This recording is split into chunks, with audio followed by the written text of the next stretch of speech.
இந்தியாவிலேயே கோயில் உண்டியலில் நாளொன்றுக்கு கோடிக்கணக்கில் நிரம்புகிறது என்றால் அது திருப்பதி கோயில் உண்டியல்தான். நாள்தோறும் லட்சக்கணக்கானோர் தரிசனம் செய்து வரும் திருப்பதி கோயிலில் தினமும் 4 கோடி ரூபாய் காணிக்கையாக செலுத்தப்படுகிறது. உள்நாட்டு பணம், வெளிநாட்டு பணம், தங்கம், வைரம் உள்ளிட்ட ஆபரணங்களும் இதில் அடக்கம்.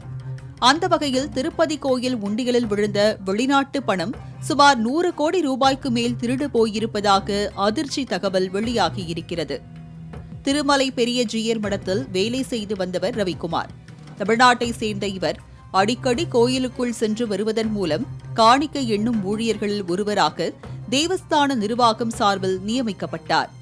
கடந்த 20 ஆண்டுகளாக காணிக்கை எண்ணும் ஊழியராக பணியாற்றிய ரவிக்குமாரிடம் கடந்த ஆண்டு தேவஸ்தான விஜிலன்ஸ் துறையினர் சோதனையில் ஈடுபட்டனர். இந்த திடீர் சோதனையின் போது வெளிநாட்டு பணத்தை திருடி சென்றது கண்டுபிடிக்கப்பட்டது. நாள்தோறும் காணிக்கை எண்ணுவது போல நாடகமாடிய ரவிக்குமார் அமெரிக்க டாலர்களை சுருட்டி உட்கொண்டு அதனை மலக்குடலில் மறைத்து வைத்துள்ளார். இதற்காகவே சென்னையில் உள்ள தனியார் மருத்துவமனைக்கு சென்று தனது மலக்குடலின் அளவை விரிவுபடுத்துவதற்கு பிரத்யேக அறுவை சிகிச்சையை செய்துள்ளார். இவ்வாறு திருடி வந்த பணத்தை வைத்து அடுக்குமாடி குடியிருப்புகள், மாந்தோப்பு, தென்னந்தோப்பு, தங்க ஆபரணங்கள் என பல்வேறு சொத்துக்களை சேர்த்துள்ளார். ஒரு கட்டத்தில் ரவிக்குமாரின் தவறுகள் தேவஸ்தான நிர்வாகத்திற்கு தெரிய வந்தது. இதனை அறிந்த கோயில் தேவஸ்தான ஊழியர்கள் திருட்டு சம்பவம் வெளியே தெரிந்தால் தங்கள் நிர்வாகத்துக்குத்தான் கெட்ட பெயர் என கூறி மூடி மறைக்க முயன்றனர். ஆனால் இதற்கு ஒரு சிலரின் எதிர்ப்புகள் கிளம்பவே திருமலை காவல் நிலையத்தில் ரவிக்குமார் மீது FIR பதிவு செய்யப்பட்டது.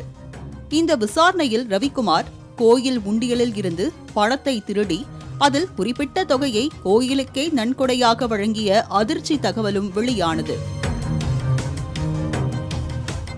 அத்துடன் தேவஸ்தான உயரதிகாரி மற்றும் போலீஸ் அதிகாரிகளுக்கு 10 கோடி ரூபாய் மதிப்பில் சொத்துக்களையும் எழுதி கொடுத்ததாக கூறப்படுகிறது.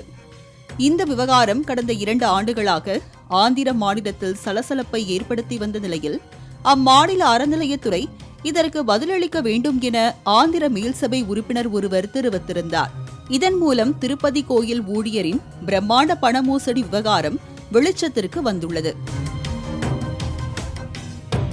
நாள்தோறும் பணம் எண்ணுவது போல நடித்த ஒருவர் வெளிநாட்டு கரன்சிகளையே குறிவைத்து திருடி 100 கோடி ரூபாய்க்கு மேல் மோசடி செய்து திருப்பதி ஏழுமலையானுக்கே நாமம் போட்டிருக்கும் இந்த சம்பவத்தால் தமிழக, ஆந்திர மக்கள் அதிர்ச்சியடைந்துள்ளனர்.